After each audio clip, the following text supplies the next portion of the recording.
हम तो थे अनजाने, हम दोनों ये ना जाने,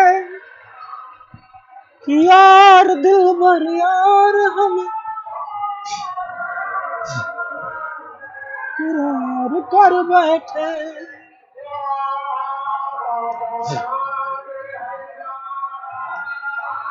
वो मेरा जीवन कोरा कागज कोरा ही रह गया, जो लिखा था,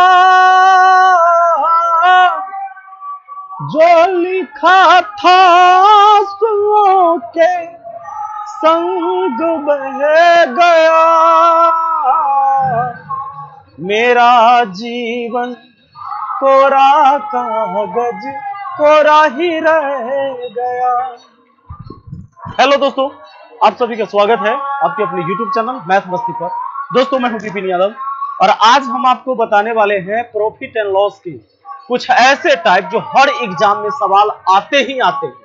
अगर इस 3 टाइप के सवाल को हम लेकर आए हैं, अगर जान लेते हैं, बड़ा सिंपल है लेकिन एग्जाम में पक्का मिलेगा आपको ये सवाल। तो आइए सबसे पहले एक बात कर लेते हैं, छोटा सा बात, फिर हम आपको सवाल करवाते हैं, क्योंकि सवाल तो भाई हम लेकर आए हैं, आप देख सकते हैं बहुत सारे सवाल हम लेके आए हैं और सारे अलग अलग टाइप से सवाल लाए हैं।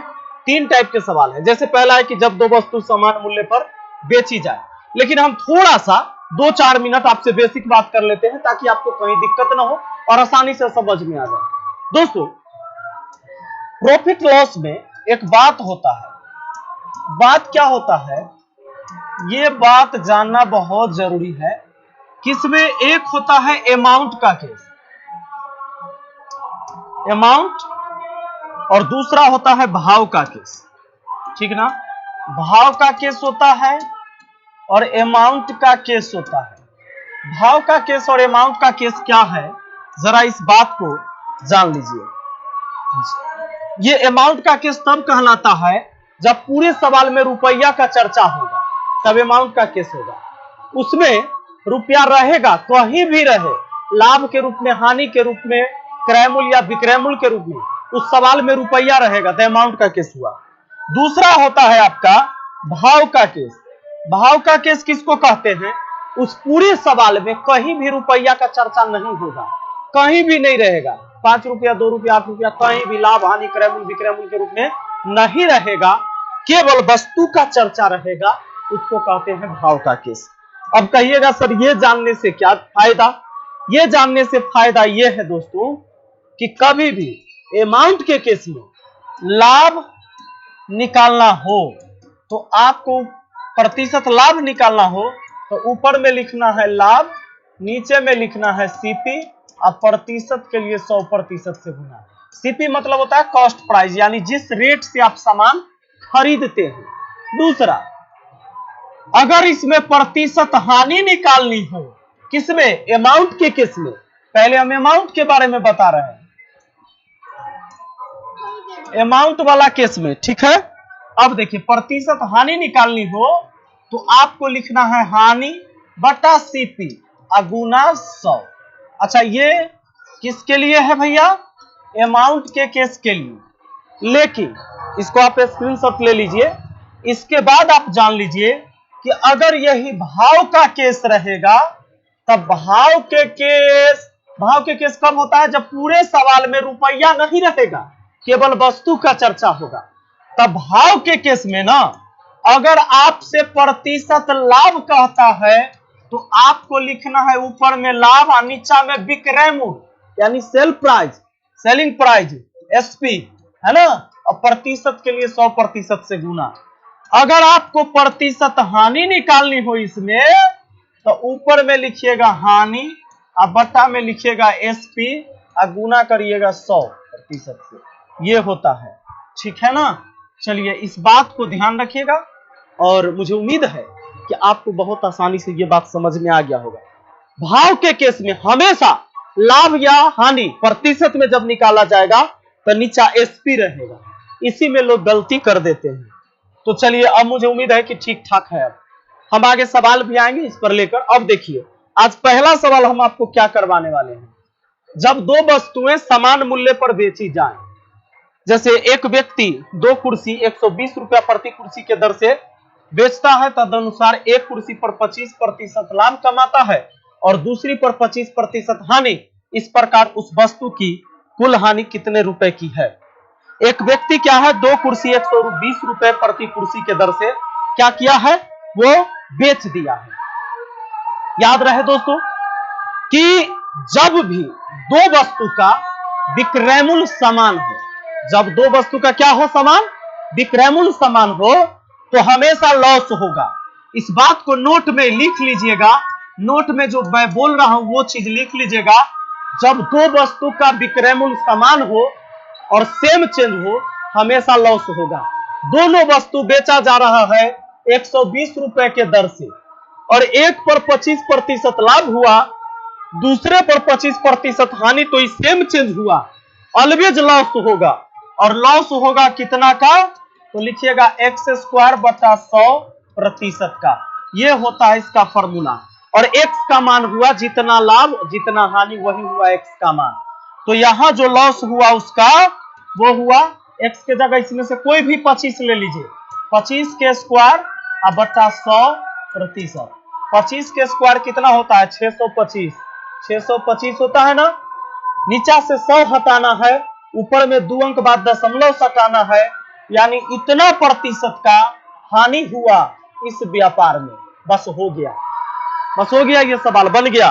अब देख लीजिए, लेकिन अगर यही एक व्यक्ति दो कुर्सी 120 रुपए प्रति कुर्सी के दर से बेचता है, ये बेचता न रह के खरीदता है, रहता खरीदता है, ये सीपी रहता, तब इस व्यापार में जो आंसर होता कि लाभ हानि क्या होगा, तो कहते कि नो प्रॉफिट, ठीक ना, no profit no loss, no loss.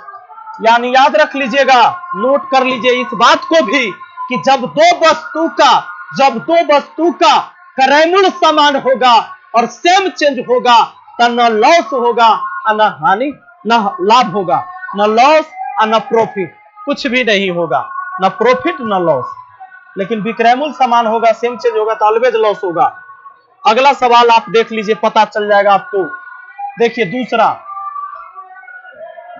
कहता है, अमन प्रति 99 रुपए के दर पर 2 घोड़ियां बेचता है। घोड़ियां नहीं रहना चाहिए, 99 रुपए घड़ियां रहना चाहिए, और एक घोड़ी पर उसे 10% का लाभ होता है और दूसरी पर 10% की हानि होती है। निवल अभिलाभ हानि प्रतिशत क्या होगा? ध्यान दीजिएगा, कुछ टाइप करने में त्रुटि है, कोई बात नहीं है। मान लीजिए कि 2 घड़ी रहा होगा, 99 रुपए के दर से बेच दिया उसने, यानी दोनों घड़ी को 99 रुपए में बेच दिया, एक को 99 में, दूसरे को भी 99 में। तब कहता है एक पर उसको 10% का क्या हुआ था, हानि, एक पर 10% का लाभ। तो बताइए सेम चेंज हुआ ना, सेम चेंज है, कहिएगा ऑलवेज लॉस होगा। और लॉस कितने का होगा, तो x² बटा 100% का, यानी x के जगह यही 10 रखना है, 10 के स्क्वायर बटा 100%। बताइए 10 के स्क्वायर 100, 100 को 100 से काटेंगे एक बार में, यानी 1% की हानि होगी इस व्यापार में। मुझे उम्मीद है कि आपको यह चीज समझ में आ गया होगा। अगला सवाल आप खुद बना लीजिएगा, नहीं ऐसा कोई भी सवाल होगा तो आप बना सकते हैं। अब देखिएगा, अगला टाइप है आपका कि जब कुछ वस्तु का क्रय मूल्य कुछ वस्तु के विक्रय मूल्य के बराबर हो। ऐसा सवाल देगा कि कुछ वस्तु का क्रय मूल्य कुछ वस्तु के विक्रय मूल्य के बराबर हो, तो देखिए सवाल कैसा रहता है, ये देखिए 400 नींबू रहना चाहिए, 400 नींबू, ठीक ना। 400 नींबू का लागत मूल्य 320 नींबू के विक्रय मूल्य के बराबर है, तदनुसार उन पर लाभ प्रतिशत कितना होगा। 400 नींबू का लागत मूल्य, यानी 400 नींबू का क्रय मूल्य, लागत मूल्य एक प्रकार का क्रय मूल्य ही है। 400 नींबू का लागत मूल्य जो है 320 नींबू के लागत मूल्य के बराबर है। भैया एक बात बताइए, ये भी नींबू है और ये भी नींबू है, इस पूरे सवाल में कहीं भी आपको रुपया का चर्चा नहीं हुआ है, अतः ये भाव का केस है। और भाव के केस में प्रतिशत लाभ हानि हमेशा एसपी पर निकलता है, इस बात को याद रखना। आपको ऐसे समझना है कि 400 नींबू का लागत मूल्य 320 नींबू के विक्रय मूल्य के बराबर कहा ना, मतलब कि जितना रुपया में 400 नींबू खरीदा उतना ही रुपया में 320 नींबू बेचा है। तब बताओ, खरीदा 400 और बेचा 320 है, तो लाभ न कमा लिया कितने नींबू का? 80 नींबू का। नहीं, 320 से 400 होने के लिए 80। सुनिएगा, खरीदा जितना रुपया में 400 नींबू खरीद के लाया ना, उतना रुपया में 320 को दिया। इसका मतलब 80 को तो बचा लिया, 80 बचा लिया, 80 का लाभ हुआ। अब 80 का लाभ हुआ, तब प्रतिशत लाभ निकालने के लिए आप ऊपर लिखेंगे लाभ और नीचा में एसपी गुना 100। सीपी नहीं इस बार चलेगा, ये भाव का केस है। तो ऊपर लिखिएगा 80 और नीचा लिखिएगा एसपी कितना 320, और यहाँ 100% से गुना। 0 से 0, 8 चौके 32, 4 से काटा 25 बार में, मतलब 25% लाभ कमाया इस व्यापार में। मुझे उम्मीद है कि आप ऐसे सवाल नहीं छोड़ेंगे, बना देंगे। आइए हम अगला सवाल पर लेकर आते हैं आपको। देखिए सवाल है, 15 सेबों का क्रय मूल्य 25 सेब के विक्रय मूल्य के बराबर है, तो हानि प्रतिशत क्या होगा? बताइए, 15 सेब का क्रय मूल्य, 15 सेब का क्रय मूल्य, सेब है 15 गो, 15 सेब का क्रय मूल्य 25 सेब के विक्रय मूल्य के बराबर है। भैया 25 सेब के विक्रय मूल्य के बराबर है। अरे भाई, जितना रुपया में, देखो इस पूरे सवाल में रुपया में दिया हुआ है, लेकिन क्रय मूल्य और विक्रय मूल्य बराबर कहा है, यानी जितना रुपया में 15 सेब खरीदा उतना में 25 गो बेचा। खरीदा 15 गो और बेचा 25 गो, घरे से घटता है 10 गो, यानी कि उसको हानि हो गया, 10 गो घरे से लग गया, 10 सेब का हानि। अब बताइए, अगर आपको हानि प्रतिशत चाहिए, हानि प्रतिशत निकालना है, तो क्या करेंगे? जितना का हानि है उसको ऊपर, बेचे गए वस्तु को नीचे। बेचे गए वस्तु 25% में लाना है, 100% से गुना। 25 चौके 100, 10 चौके 40% हानि हुआ इस व्यापार में। मुझे उम्मीद है कि ऐसे सवाल आपसे नहीं छूटने वाले। अब हम बढ़ते हैं अगले सवाल पर, देखते हैं कि क्या अगला सवाल आप बना पाते हैं कि नहीं। देखिए तीसरा, 15 मेजों का लागत मूल्य 20 मेज के विक्रय मूल्य के बराबर है, तो उन पर हानि प्रतिशत कितना होगा? क्या बना सकते हैं ऐसे सवाल? बिल्कुल बना सकते हैं। देखिए 15 मेज का लागत मूल्य, खरीदा है 15 मेज, अब बेचा है 20 मेज, अब मूल्य बराबर है, मतलब कि जितना रुपया में 15 गो खरीदा उतना में 20 गो बेचा, 5 गो मेज हानि हो गया। रे भाई हानि हुआ 5 मेज का। अब 5 मेज का हानि हुआ तो प्रतिशत हानि निकालिए। ऊपर में 5 मेज, नीचा में लिखेंगे 20 मेज, प्रतिशत के लिए 100% से गुना। अरे 20 पचे 100 पचे 25% हानि हो गया, है ना? बहुत आसान। ये 3 टाइप आज सवाल हम बताने वाले हैं इस वीडियो में। तीनों टाइप आप याद करके जाइए, कोई भी एग्जाम देने जाइए आपको ये सवाल आएगा। 40 वस्तु का लागत मूल्य 25 वस्तु के विक्रय मूल्य के बराबर है, तदनुसार लाभ प्रतिशत ज्ञात करिए। 40 वस्तु का लागत मूल्य, यानी खरीदा है जितना रुपया में 40 वस्तु, उतना रुपया में बेचता है वो 25 वस्तु। तो बताओ जरा, 25 गो न बेचा तो लाभ हुआ ना? जितना रुपया में लाया 40 गो, उतना में बेचा 25 गो, लाभ हुआ 15 वस्तु का। तो 15 वस्तु का लाभ हुआ। आपसे पूछा जाए कि प्रतिशत लाभ क्या होगा, बिल्कुल निकाल दोगे लाभ 15 का कितना पर, कहोगे 25 पर, प्रतिशत के लिए 100% से गुना। 25 चौके 100, 15 चौके 60% का लाभ हुआ इस व्यापार में। ठीक है, चलिए आगे बढ़ते हैं। अरे हम तो थे अनजाने, हम दोनों ये न जाने। आइए ध्यान दीजिएगा। अब है कि जब ए रुपए में बी वस्तु खरीद कर बी रुपए में ए वस्तु बेची जाए, तब क्या होता है इस व्यापार में। जैसे सवाल है, एक फल विक्रेता ने x अमरूद y रुपए में खरीदे और y अमरूद x रुपए में बेचे, और यहां याद रखिए, यहां है x ग्रेटर देन y, तो उसका लाभ या हानि प्रतिशत क्या होगा? उसका लाभ हानि प्रतिशत क्या होगा? दोस्तों, एक फल विक्रेता ने x अमरूद y रुपए में खरीदा, x अमरूद y रुपए में खरीदा, और फिर फिर क्या हुआ है, फिर हुआ है कि Y अमरूद X रुपए में बेचा। दोस्तों याद रखो, इस सवाल में दूगो स्टेटमेंट है कि X अमरूद Y रुपया में खरीदाया और Y अमरूद X रुपया में बेचा गया। दूगो स्टेटमेंट हो गया। पहला स्टेटमेंट यहां है X अमरूद Y रुपए में खरीदे और फिर है Y अमरूद X रुपए में बेचे। मतलब इस सवाल में क्या है, खरीदने और बेचने का रेट मालूम है। ऐसे सवाल को बनाने के लिए आपको क्या करना है, जरा ध्यान देना। पहला स्टेटमेंट का वस्तु अब दूसरा स्टेटमेंट के दाम को गुना करना है। बस सुनिए, पहला का वस्तु दूसरा का दाम। पहला स्टेटमेंट के वस्तु X अमरूद Y रुपए में, ये हुआ वस्तु X अमरूद। अगला स्टेटमेंट का दाम Y अमरूद X रुपए में, Y अमरूद, Y स्टेटमेंट हुआ Y अमरूद X रुपए में, X रुपए में ना, तो X रुपया। अगला का दाम, पहला का वस्तु दूसरा का दाम, पहला का वस्तु दूसरा का दाम। याद रखिए, पहला का वस्तु दूसरा का दाम हो गया।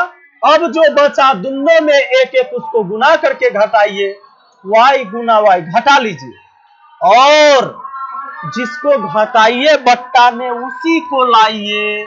आप प्रतिशत में लाना है तो 100% से गुना करके आइए।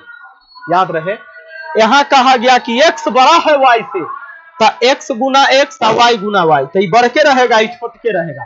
क्योंकि X बड़ा है Y से, तो X गुना X, बड़का बड़का गुना होगा, छोटा छोटा गुना होगा। तो इधर मान छोटा आएगा, इधर मान बड़ा आएगा। तो छोटा घटेगा बड़ा में से तो प्लस में ना आएगा, यानी कि होगा रिजल्ट x² माइनस y² बटा xy और 100% से गुना रहेगा और प्लस में आएगा, इसीलिए इसको लाभ कहा जाएगा। ऑप्शन आपको इसी तरह से दिया हुआ रहेगा, x² माइनस y² बटा xy प्रतिशत का लाभ, कहीं हानि लिखा हुआ रहेगा। तो जब माइनस में रिजल्ट आएगा तब हानि कहेंगे, प्लस में आएगा तो लाभ कहेंगे। आगे कुछ सवाल आने वाला है तो आखिर आपको आसानी से समझ में आ जाएगा। देखिए कैसे, देखिए अगला देखिए, कहता है एक दुकानदार किसी वस्तु को 10 रुपए में 8 के दर से खरीदता है एवं 8 रुपए में 10 के दर से बेचता है। दुकानदार का लाभ या हानि प्रतिशत क्या होगा। मैंने आपसे कहा कि ऐसा सवाल जब भी मिलता है कि कुछ इतना रुपए में इतना वस्तु खरीद कर और इतना रुपए में इतना वस्तु बेच दिया गया, यानी इतना वस्तु का क्रय मूल्य इतना वस्तु के विक्रय मूल्य के बराबर दिया हुआ है। देखिए, यानी A रुपए में B वस्तु खरीदा और फिर B रुपए में A वस्तु बेचा, खरीदने बेचने का रेट मालूम। तो पहला का वस्तु दूसरा का दाम, पहला का वस्तु दूसरा का दाम, पहला का वस्तु दूसरा का क्या दाम। पहला का वस्तु 10 रुपए में 8 के दर से खरीदा एवं 8 रुपए में 10 के दर से बेचा। देखिए, पहला का वस्तु लिए और दूसरा का दाम लेंगे, इसको गुना करके लिख लेंगे। तो 8 गुना 8 कर दिए, पहला का वस्तु दूसरा का दाम। अब बाकी जो बचा दोनों में उसको गुना करके घटा देना है, और जिसको घटाना है बट्टा में उसी को लाना है। अब प्रतिशत के लिए तो 100% से गुना करके आना है। सुनो, इस 100 से 100 कट गया एक बार में। अब क्या हुआ, 88 64 में से 100 गया तो 36 माइनस में आया, 36% कहेंगे माइनस में, यानी कि 36% के हानि हुआ। ऐसे एग्जाम में देखना है, 36% हानि हुआ, माइनस नहीं लिखल रहेगा, लेकिन ये माइनस में आए तो समझेंगे हानि। चलिए अगला,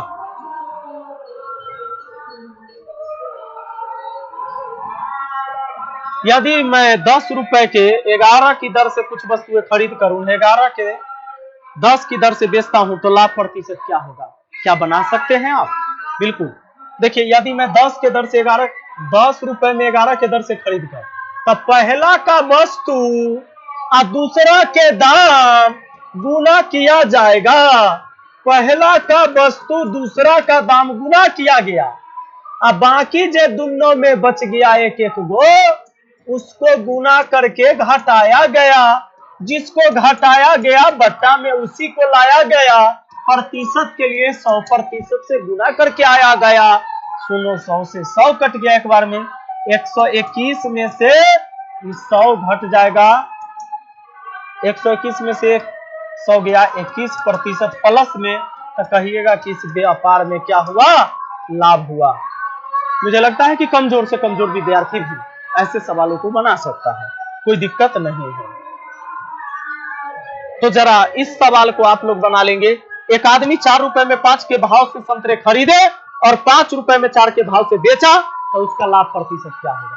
बन जाएगा ना, पहला का वस्तु और दूसरा के दाम का 5 गुना 5, अब बाकी जो दोनों में बचा एक एक गो, उसको गुना करके घटाइए, और जिसको घटाइए बट्टा में उसी को लाइए, प्रतिशत के लिए 100% से गुना करके आइए। ठीक है, ऊपर हो गया 25 में से 16 गया 9, नीचा हो गया ये 4 गुना 4, गुना कितना 100 है ना, 4 से काट दिए इसको 25 बार में, 25 नमा 225, 9 पचे 45 के 5 हासिल 4, 9 दूना 18 और 4 22, 225 और बट्टा में कितना है 4%। भाग देंगे तो 4 पचे 20, 4 पचे 20, शेष बचा 2, 2 पर 5 25, 4 छके 24, 4 छके 24, शेष बचता है आपका 1, तो 4 दूना 8, 4 पचे 20, यानी 56.25% आपका आंसर है। तो ये क्या हुआ आपका इस व्यापार में, देखिए प्लस में आया नहीं रिजल्ट, क्योंकि बड़ा में से छोटा घटा प्लस में आया, तो प्लस में आया तो कितना हुआ आपका लाभ हुआ, हानि नहीं हुआ, लाभ हुआ। ठीक है, चलिए आगे अगर सवाल होगा तब तो आप एक सवाल आप लोग बनाएंगे, और सवाल हो गया खत्म। इस सवाल को बनाकर आप लोग नीचे कमेंट बॉक्स में इसका नंबर टाइप, इसका आंसर टाइप करेंगे। ठीक है, और अपना मैथ मस्ती परिवार जो है 3 मिलियन का होने वाला है, इसके लिए आप सभी को एडवांस में बहुत बहुत धन्यवाद। और इस 3 मिलियन सदस्य होने की खुशी में हम बहुत बड़ा एक आपके लिए कुछ गिफ्ट लेकर आ रहे हैं। हाल फिलहाल जैसे ही 3 मिलियन हो रहा है, हो सकता है 2 दिन में ये 3 मिलियन अपना कंप्लीट हो जाए। तो मिलते हैं फिर हम अगली वीडियो में। Thank you, best of luck.